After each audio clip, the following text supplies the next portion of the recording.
school in the University of Birmingham. He started his practice around Birmingham, and he actually met his wife, Catherine Lindrum, who I will speak of in a little bit, in the ED before he got his PhD. And by the way, that is not Leicestershire, but it's Leicester. It's kind of like Worcester, you know, in Massachusetts. In any event, I wanted to throw this up because this was a Facebook post that I saw, and I'd like to ask everybody to give a hand to John and Catherine for their 30th meeting, which I thought was very, oh, thank you, there it is, which I thought was pretty cool. Irish setters are in their blood, and their blood is in the Irish setter, so I was very much impressed by seeing this up there. John and his wife then moved from Birmingham, where they lived next to a bus stop, to Chesterfield, where they had a cow as a neighbor. And Catherine told me that one of the key things in moving, as you can see there, was a garden for the dog and a garage big enough for all of John's stuff. So they moved into, oh, no, not that one. They moved into this house. Where they live currently. This is, I think, 2 winters ago. And what's very interesting is this house with a very large garage is a storage place for everything. Catherine and John have really brought up a wonderful family. John has been a great dad. Catherine's been a great mom to George, who is studying linguistics at this little place called Oxford. Alice is in her last year of school, and Eleanor is not a sailor. She has an affliction that I am very familiar with. She has 2 horses. And John has found out that the best way to become a millionaire in the horse business is to start with 10 million. So my condolences to John and his family. They also love these guys. And this is a picture of his latest. And I will tell you that those who love animals are a special breed of person. And John is indeed a special breed of person.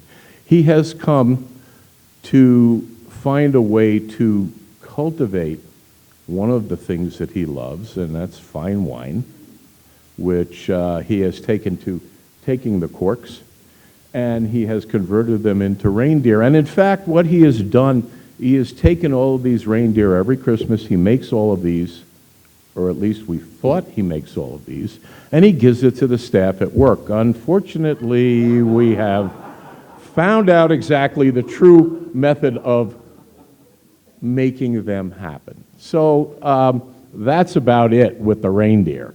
I threw this up here just for a minute because some of the things in here are interesting, but I think the key here is a huge amount of space in the garden, or they're suspended from the ceiling in the enormous garage, the aforementioned enormous garage. John has a passion for fast-moving vehicles. This is actually his. But in fact, he does have a GT6, which he is very fond of, and George is sitting in the seat there.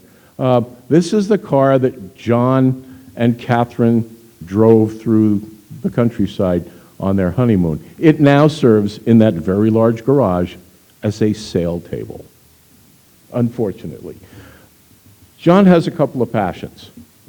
I mentioned them earlier. One is sailing. This hangs on his door at office every day. He's not sailing every day, but I think it's wishful thinking. He hangs out with the lowlife like the rest of us. But he also doesn't hurt for all sorts of equipment, and you can see he travels lightly. This is John in his passion.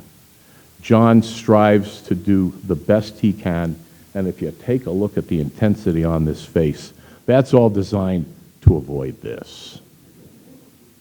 The other thing that we know of is his affinity for sailing and his affinity for skiing. And if you take a look there, 108 kilometers per hour, That's getting pretty fast. Where are the orthopods in here? Guys, you ready for some work? Anyway, this is our man. Now, I mentioned earlier that he got his doctorate in 1993. In 97, he became a fellow of the Royal College of Physicians and Surgeons of Glasgow. 2003, he got a PhD in oncology in Leicester, and he is well known throughout the countryside now for his work on mesothelioma. He, in 2006, became a member of the Intercollegiate Specialty Examination for Cardiothoracic Surgery, and he's a member of over 15 surgical societies. But for us, what's most important is John was one of the original members of the Chest Wall Injury Society. He has been an incredible contributor to the Chest Wall Injury Society. And if you just take a look at all of the accolades that he has had during his career, one would see that this is a very special man, a brilliant innovator, and a really phenomenal surgeon by all accounts. He has been a key contributor to our ability to understand fracture anatomy, and this is something that we have all worked hard to use. He has shown us some really novel abilities to manage the intercostal hernias, which I think all of us are learning about, and there will be some work coming from our current, or is he past president now? Sarah? Past or current president? Work that he's doing with the abdominal wall and chest wall injuries. But I wanted to read something to you that was sent to me courtesy of Catherine. Bear with me. He endlessly tries to get fit purely so he can be a better sailor or skier wherever they're going. I feed him too much, apparently, but he moans frequently when there are too many potatoes or too few potatoes on his plate. I can't win. He tries to run the park at the weekend. He does squats brushing his teeth every day. He currently likes to balance on various contraptions whilst watching TV to stretch his Achilles or improve his moth sailing, ballet, dancing, agility skills. What I love, though, and what we don't know is John is a very talented musician. He's also a singer. He belongs to several choirs, and is apparently very good. He, as a youngster, Catherine said he sang in the City of Birmingham Symphony Orchestra Choir, which remains a highly prestigious choir despite John not being there. She's joking with us. But I think the key here is that we have in our midst a very multifaceted, a very energetic, a very engaging, and most important, a very integral part of this society. On a very personal level, John has been a good friend. John has been a mentor. And I am so proud to be able to introduce John Gurney Edwards, member of the Knights of the Costal Margin. John. Oh, and he's here. I didn't have to rely on Lendrum time, because Catherine knows that if he says he's going to be here in 5 minutes, it'll be 15. John.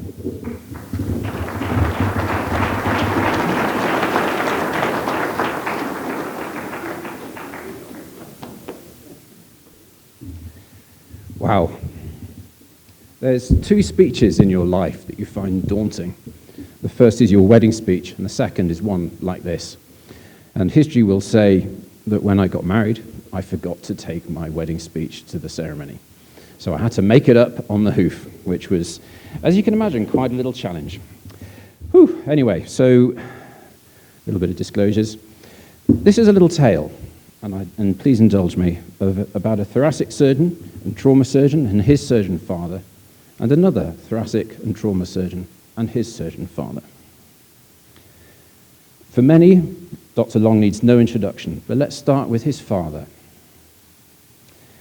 He worked with the renowned R. Adams Cowley to establish the role of rapid transfer, as well as facilitating the creation of the Shock Trauma Centre, with which you are so familiar. Together, they recognized the multiple facets of organized trauma care, as outlined here in bold. It was into this environment that William B. Long III grew up. He was clearly had prodigious talent. And he went to Scotland. And when he was in Scotland, he met Dr. Bill Gill. And I don't know Dr. Bill Gill, but they clearly hit it off in a big way, to the extent that they then traveled around North America, visiting 14 different trauma centers together to try and work out their own model of trauma care. He then started a PhD with the physician who was the Queen's physician in Scotland, but sadly his PhD was aborted when his supervisor became sick, and so he returned back to North America. His interest was stalled initially when he returned back to the US, but all was not lost because R. Adams Cowley recruited from Scotland Dr. Bill Gill and 3 young guns. Again, you may recognize the names. Dr. Long was mathematically prodigious at school, and then he turned that mind fairly soon, and it paid dividends with the publication of the Injury Severity Score in 1974. He passed through San Diego before settling in Portland. And there he developed the Emmanuel Trauma Center along familiar lines. And there was the purposeful design of the new trauma center, which focused on the corridor of life that you see there in red. And he lobbied successfully for changes in state laws regarding motorcycle helmets and personal injury insurance. And then in 1998, a young German engineer was, 1998, a young German engineer, again, a familiar name, was recruited. Amongst other things, they worked on pelvic binders, and they held patents for pelvic binders. And then eventually they started to examine different designs of rib fracture fixation plates. And they went through different iterations of rib fixation plates before they finally settled on the design of the matrix rib system, which was then licensed with Synthes. So what was happening in the UK at this time? Well, the value of organised trauma care goes back well over 100 years to the building of the Manchester Ship Canal, which goes from Manchester to Liverpool, and it's wide enough for a ship, and it was built with Irish navvies, and they had staging posts along the way to deal with injured workers, and that was the most organised trauma care that there was anywhere probably in the world at that time. But well into the 20th century, emergency departments in the UK were poorly staffed, poorly organised. However, there was this institution called the Birmingham Accident Hospital, and this led the way. The ACI, as everybody knows it as, was established in 1941 during World War II at the request of a group of Birmingham businessmen who wanted their workers, who were manufacturing at the time, to be in the very best fitness. So it was created in the vision of William Gissane, and this was arguably the first standalone trauma hospital in the world. And as a Birmingham medical student, I spent many happy evenings there seeing some incredible things. The resuscitation area had a high chair, and the trauma team leader, it was like a tennis umpire chair, and he would sit high above watching, unable to do anything, but able to conduct the resuscitation with absolute skill. Many notable surgeons worked at the ACI, and Dr. Weatherby, you will note that Dr. Howard Champion trained in Leeds, and he might well have been a Leeds United supporter. And he worked in the ACI as an SHO, quite possibly fairly close in time to when my father was there. And if you read through some of the comments that he made in this site, you realise that actually quite a lot of what he learnt in Birmingham he took back to North America. And they make for very interesting reading indeed. And in the 25th anniversary of EAST, which he was a founder member, he recognises that, for example, the 3-team system as being something that he took from Birmingham back to the US. However, despite its success and reputation, the ACI model was not replaced. So why am I telling you this? Well, these 4 are the famous members of the Beyond the Fringe group from the 1960s University of Cambridge. From the left, Alan Bennett, Peter Cook, the BAFTA and Golden Globe winning Dudley Moore, and on the right, Dr. Jonathan Miller, physician, neuroscientist, author, and opera producer. Jonathan Miller visited the Birmingham Accident Hospital in 1964, documenting his experiences of the work there. And he wrote an article describing its unique working practices. It featured a picture of my father, who was working at the time. A decade later, he was appointed as an orthopedic surgeon, and as clinical director, he made two key appointments. Firstly, Professor John Templeton, and secondly, the well-known emergency physician, Professor Tony Redmond, the founder of UK Med and well-known around the world for his humanitarian work.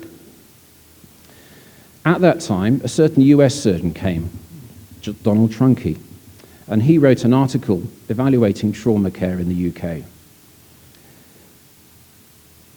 Sadly, it didn't make for good reading. But it did provide a turning point in the NHS, leading to Stoke-on-Trent gaining pilot funding to become the first modern major trauma centre, whilst my father was the clinical director there.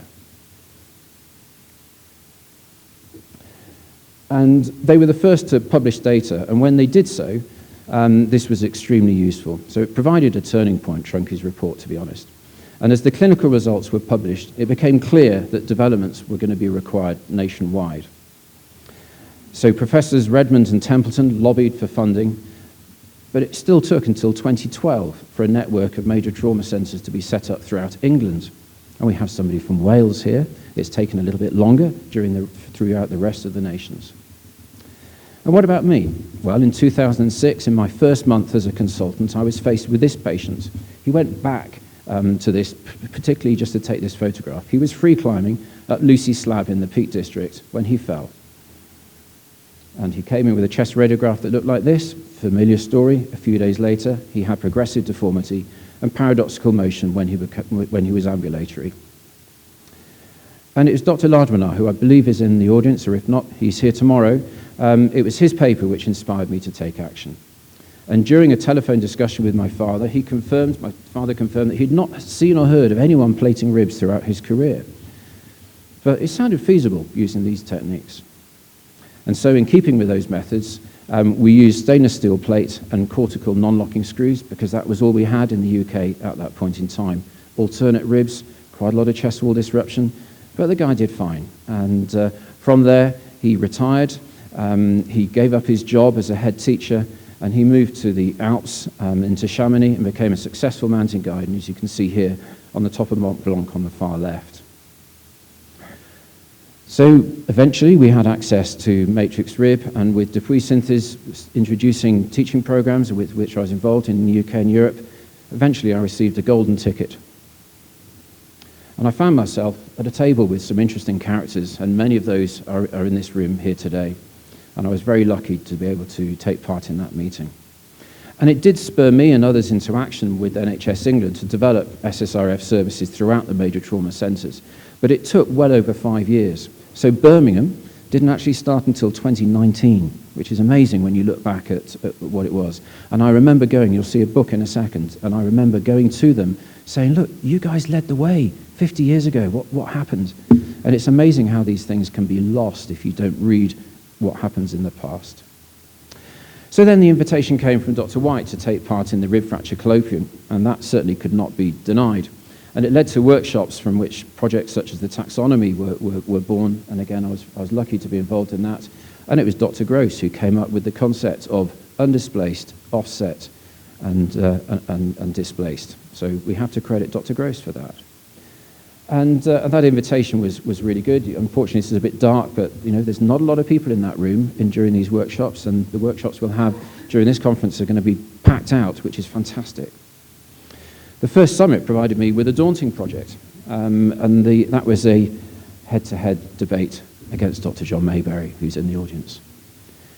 And we talked about non-united rib fractures. I'm the guy on the left, and that was how it felt. And, who was I? Who was I with, at that point, 3 published trauma articles, albeit one that was actually quite interesting as a case report? How could I compete against Dr. Mayberry, whose CV is littered with the greats, as he is, of course, one himself, with Trunke all the way through there? And you think, okay, we'll manage. But he was gracious, and that really brings what this organisation is about. it's the camaraderie, it's the respect for whoever you are, and that is so important. The next year, and Dr. Long is rightly presented with his Lifetime Achievement Award. And at the same time, another interesting journey starts here in a debate with Dr. Schulz-Drost, mesh or metal, as I seem to remember we called it when we got up on the podium. And that certainly continued to be an interesting journey. And I've enjoyed my career surfing, but it's interesting to draw some parallels with that. You have to be in the right place with the right opportunities, the right team, the right equipment. But it's also critical to know what's coming up behind you. You need to be in the right place at the right time. Just like the photographer that took this famous picture during the Paris Olympics in Tahiti, which is an interesting concept. But it's critical to know what's coming up behind you. And if you don't know what's coming up, then you're not going to be prepared. And without data, nothing will happen, even if you paddle like crazy. And this is the message. Data is so important. I was very lucky as a medical student to attend a single ward round with Professor Hugo Matthews. And his comment has stuck with me ever since. Every patient must end up in a publication. And he was well known for his love of antique books, and possibly the inspiration for me to collect a now fairly substantial collection of old thoracic surgery textbooks, some of which are 150 years old. And it's amazing what one can learn dipping back into these textbooks. Strangely, things that we thought we knew but have forgotten. And Sir Charlton Briscoe was another historical feature of influence. And I'm thrilled that there are others in this room, Everett, who are excited by his work from a century ago. He had a particular fascination with chest wall anatomy, and it's described that he used to kneel down during his ward rounds to inspect the chest wall as it moved in patients who were breathless. And he recorded and analysed the movements of the breathing muscles with polygraphs onto wax cylinders, and only he could interpret these. And it's fascinating to think that 100 years later, we're just beginning to question what dysfunctional breathing means. His published lectures, which you can still read, are fascinating. And who would have thought that we've had these lessons from the past? As is his obituary, as you can see, the bit at the top right is probably the most important part of that. And interestingly, this was published next to that of a celebrated Birmingham surgeon, Frank Barnes, who gave his name to our medical school library. The comment at the bottom is written by thoracic surgeon Pond Dabro, who, in his 1953 thoracic surgery textbook, describes the merits of SSRF, which were then forgotten in the UK for 50 or so years. Back to data. So keeping a note of interesting patients has allowed us to recognise a number of injury patterns which have given us a ride on a pretty long and satisfying wave. And even though our first publication was just 19 patients with costal margin injuries, that list is now well over 100 cases. So it then begs the question is, how do you get data? How do you find enough data to learn what's coming? How do you ride these waves? Do national trauma registries have the right codes for you to extract large numbers of data? Does your EPR collect the right data as well? Do you see enough cases yourself? Or in fact, do you need to participate in a collaborative project? And the answer is probably all of these. But having data behind you is what will give you that wave. And you'll get cook slams. So I worked for 2 years to develop a randomized trial application, which failed at the final hurdle in a head-to-head against the ORIF trial, which again we'll hear about at some point in the future. And I struggled with institutional inertia and the recent withdrawal of my research funding. But there've also been some missed opportunities. And I guess these two guys in the water are actually enjoying the ride that the other guy. And if only, for example, I'd collected quality of life data on every single patient that I'd seen at every single visit. Just imagine what sort of resource we would have. And I know that that's been done systematically in some units, but I think it's so, so important. And it's stating the obvious to say that I wouldn't be here without CWIS. And I must admit, I wouldn't be half the person that I am without CWIS. I think that's probably the same for half of you. And I'd like to think that the other half of you will also feel the same in the future. And as Dr. Gross rightly pointed out, singing is a big part of my life. This is me, third from the right, in our recent Christmas concert in a 1,300-year-old church in Repton. And my sailing, yes, I do enjoy these boats. I've got 7. And from the left, a 1960s French Mistral design that I got for free. The 1979 iconic Magnum III that was the first skiff to win the World Championships. Two other Australian designs, Hungry Tigers, two Prowlers, and the third in my row of foilers. And just to indicate that these 11 foot wide, 50 pounds, and they can be quite fun every day. It makes me old, it keeps me young, but it's a lot of fun. But importantly, it's about the next generation. And here's young George, age 6. I must admit, I was absolutely shitting myself taking him on a ride, because we're going near enough 25 knots, which when you stop is painful. And I was thinking, if we stop, I'm just going to crush him against the shroud, and it's not going to be pretty. But anyway, he enjoyed that ride. Note his sailing gear. So pretty much straight away, he jumped into an Optimist and learnt his own skills. And then he's then taken those onto moth sailing of his own right. And he's an honoured member of the University of Oxford team racing team, whilst also doing his own linguistics. And then young Alice, who at aged 18 is a qualified dinghy instructor. She needs a call sign. I've learnt that today. And she is beginning, again, her own moth journey. And indeed, skiing is a shared family passion. And it has to be said that Ian Hunt, when he created this for a few weeks ago for the Rivenar Excellence, he didn't quite realise how close to life this was with my eldest Eleanor on one of her 2 horses. But it's about the team, and there's nothing that I could have done without the team. And actually, there's quite a substantial team that's participated in this. And I would certainly not have been able to do any of that without these people. And this one. So considering how hopeless I am in terms of providing any form of domestic support, my wife is very supportive, but equally amazed that I can do anything well. So I leave you with a glimpse of the surf near our summer home of Abersock, and we do get some nice waves there as well. So thank you once again.